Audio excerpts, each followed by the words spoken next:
Policia OKT!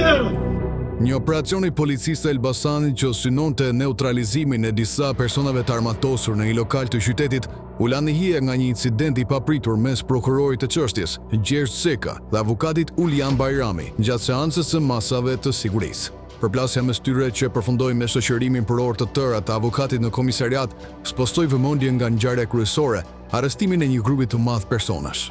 Vendimi i gjykatës Elbasanit i siguruar nga Bojtun Spikal tregon se mes më shumë se 10 ndaluarve ishte dhe Bujar Muca, i njohur në zonë me nofkën i Arik Deltës për shkak të lidhjeve të ngushta me kompaninë Delta Holding.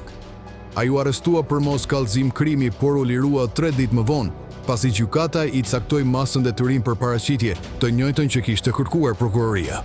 Gjëja nisi nga një telefonat anonime në 13 tetor 2025, ku policia njoftoi për prezencën e personave të armatosur në një lokal pranë Bradasheshit. Sipas dokumenteve, forcat policore të mbështeturave nga njësia Shqiponja ndërhynë në 2 drejtime.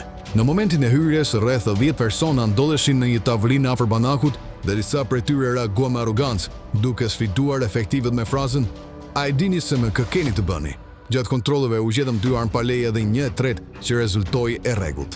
Arrestimet përfshin Stefan Memelin, Akil Kërtushën dhe Endri Dodën për armëmbajtje paleje, ndërsa Hanson Mullahi, Maksim Suçi dhe Egi Caushi u akuzuan për kundërshtim të forcave të rendit. E për mos kallëzim krimi u procedua Muca, një imitur dhe disa të tjerë.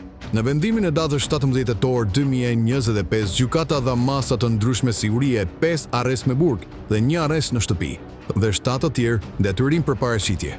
Po ashtu deklarua i parlishëm arrestimi të miturit JZ, ngjarja që duhet të ishte një sukses si policisë, u zbe nga skandali mes prokurorit dhe avokatit, duke u larguar fokusi nga operacioni dhe kapjet e kryera.